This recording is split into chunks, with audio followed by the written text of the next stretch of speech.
А сега е време да поведеме еден многу важен разговор. Ќе кажете да, често се зборува на оваа тема, а има и зошто, затоа што имаме поразителна статистика од 5 убиени жени затоа што се жени, односно фемициди годинава, а од вчера почна годишната и глобална кампања 16 дена активизам за ставање крај на родово базираното насилство. Денес гостинка ни е Жаклина Гештаковска, представничка на УНФПА во Македонија, па ќе слушнеме се што се прави нели по повод оваа кампања, какви се планови имаме и ќе поведеме разговор за моменталната ситуација што ја имаме овде. Добро утро и добре ни дојдовте. Добро утро, благодарам на поканата. Ајде за почеток, какви се активности се нели предвидени, колку што ќе трае оваа кампања? Да. Кампањата е крејање глас против насилството врз жените и девојчињата и во неа се обединети сите агенции на Обединетите нации, Канцеларијата на ОПСЕ, делегацијата на ОПСЕ, делегацијата на Европската унија, странските представништва, граѓанските организации, и таа започна вчера од 25 ноември до 10 декември, од денот на одбележување на борба за права на жените и борба против насилство врз жените, до денот кој што ги одбележува човековите права. Активностите се однесуваат и на зголемување на јавната свест за различни видови на насилство. Темата на глобалната кампања оваа година е да се крене и видливоста и свеста за заштита од онлайн насилството, односно технолошки овозможено насилство врз жени. И ќе има активности не само во Скопје и во другите градови низ земјата, кои што се насочени кон тоа да не само да ја побудат свеста, туку и одговорноста кај секој еден од нас, дека мора да реагираме за да се спречи и намали насилството врз жени. Да, секој од нас може да констатира дека во огромна количина има насилство, посебно на интернет. Имавме и случаи кои што има и судски нели разврски, но ајде ќе зборуваме за тоа. Претпоставувам, значи фокусот со оглед на тоа дека е мотото дека фокусот ќе биде токму онлайн. Исто така фокусот ќе биде да се препознаат и другите не толку често препознаени видови на насилство, меѓу кои што и психолошкото насилство, насилството врз жените од јавниот простор, од јавната сфера, финансиското, демнењето и секако онлайн насилството. Така. Дали каква ни е ситуацијата? Дали ние овде во земјата го препознаваме, ги препознаваме сите овие форми на насилство кои што постојат? Некако реалноста говори дека не доволно.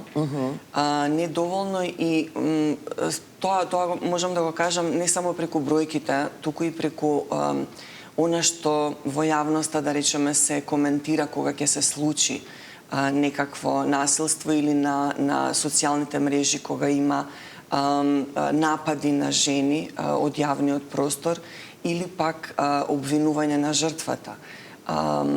Тие некои аспекти наведуваат на тоа дека немаме доволна свест дека насилството е највисока повреда, најстрашната повреда на достоинството, на честа, на човековите права, и дека во било кој вид е недозволено. И особено ова кога ќе кажеме во било кој вид, да има психолошко насилство, има насилство вербално, има и нешто што се нарекува микронасилство, оние мали индикатори од секојдневието кои што укажуваат на тоа дека жената треба да си го знае своето место, дека не треба да биде толку јавно, нели, проминентна и во јавниот живот, дека треба да ја гледа семејството, да на некои начини враќање кон некои патриархални норми што ја ограничуваат во незината слобода. И да, за жал, не ги препознаваме тие секојдневно, дури начините на кои што се однесуваме кон тој тип на насилство е да се нормализира или да се... и да се игнорира, нели, во околината, ако се слушна во соседството. Често пати луѓето велат, тоа не е моја работа, тоа е приватна работа, нема што јас да им се мешам и некако не навлегуваат во тоа, но тоа не е вистина, тоа е сечија работа, бидејќи на таа жена, на таа жртва и треба подршка и треба помош за да може да се отргне од тој круг на насилството. Така. Жаклина, дали може да се лоцираат, мапираат, дефинираат причините поради кои што доаѓа до насилството со цел да може да се спречи? Да. Во сршта на причините е нееднаквата моќ меѓу мажите и жените, односно нееднаквоста.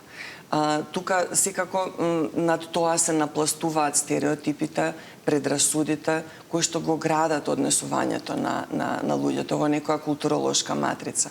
Начините и она што се очекува од жената, она што се очекува од мажот, во семејството, во заедницата, во општествениот живот. Нееднаквата моќ дава основа и подлога за тоа некој да врши присила врз жената, да ограничува слобода на движење, да ограничува слобода на изразување и потоа, како во спирала, се надоврзуваат и другите видови на насилство и што тоа на крај резултира и со физичко насилство и со фемициди.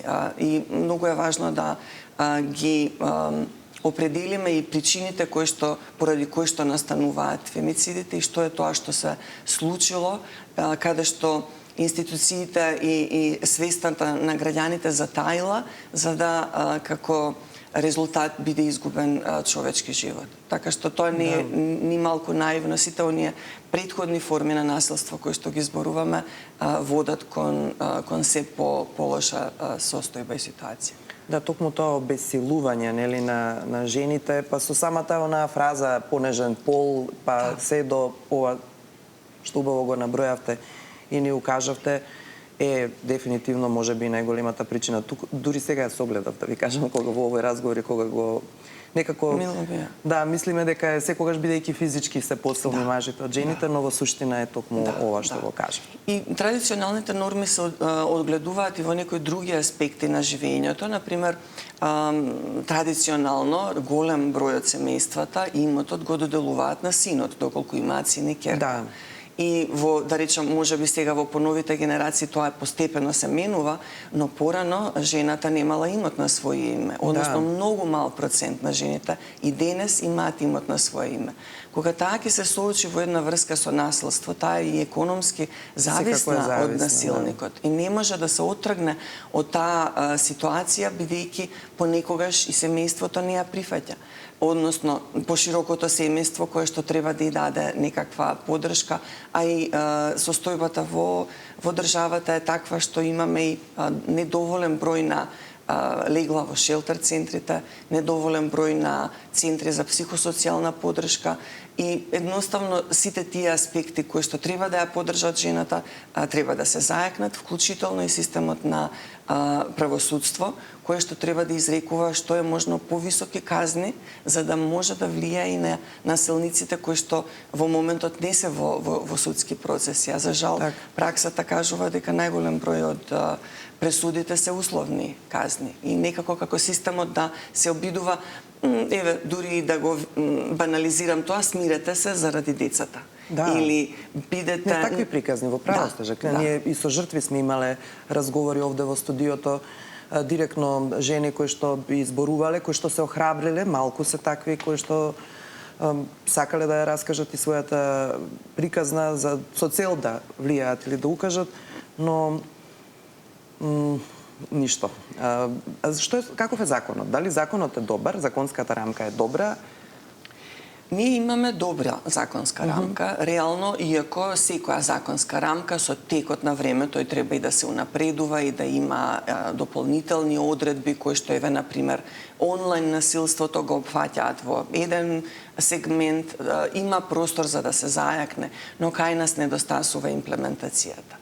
Значи, законите сами по себе се добри и начинот на кој што се применуваат има голем простор да се подобри. Тоа значи дека не е потребна национална стратегија за да може, бидејќи ете закон има, волја има, кампањи има, медиуми има, но нема резултати. 5 убиени жени година. Морам да ја истакнем и да се заблагодарам на поддршката што ни ја давате како медиуми, бидејќи преку вас овие теми добиваат на важност во јавноста. Да, точно и потребна е стратегија. Министерството за социјална политика, демографија и млади е министерство кое што е надлежно да ги координира. Не е тоа единствено одговорно, бидејќи тука се вклучени и сите други институции, и здравство, и образование, и внатрешни, и правда. Граѓанскиот сектор има многу важна улога. И сега во моментот се изготвува стратегија за борба против насилство врз жени и семејно насилство. И таа ги обединува, да кажам, активностите што институциите ќе ги прават и во идниот период. Особено е важно тоа што ја ратификувавме Истанбулската конвенција. И сите тие напори кои што се прават да имаат поголем фокус на тоа жртвите да добијат поддршка што им е потребно, но и да работиме на менување на свеста дека насилството не смее да се прифати. И како што е и мотото на кампањата "Промени ја приказната, стави крај на насилството", е навистина наративот околу оваа општествена појава да се смени. Така. Каква е улогата на агенциите на Обединетите нации во кампањата и воопшто на оваа поле, на оваа област? Да, агенциите на Обединетите нации се обединети околу оваа агенда и имаат активности и своји програми со кои што ги поддржуваат не само институциите, туку и граѓанскиот сектор, односно земјата како целина. Улогата е исто така и да се споделат искуствата и од другите региони, од другите земји, како тоа таму може би поуспешно на извесен начин се решаваат овие појави, да се понуди експертиза и да се крене глас против насилството во смисол на тоа и во јавниот простор да пораката да ја пратиме дека жените кои што се соочуваат со насилство всушност не се сами и треба да добијат поддршка. Така. Ваша порака за крај на овој разговор? Пораката би била дека насилството е нешто што не засега сите и дека мораме да се вклучиме и да реагираме сите ние и сите ние носиме одговорност да не се случуваат повеќе фемициди и да нема повеќе насилство врз жени и девојките. Така, овие 16 дена активизам завршува токму на денот на човековите права. Овде зборуваме за загрозено основно човеково право, право на живот и посакуваме ниту една жена во моментов што не гледа да не мора да биде жртва во рамките на сопствениот живот само затоа што имала таква судбина да биде покрај насилник. Благодарам многу, Жаклина, за оваа гостување.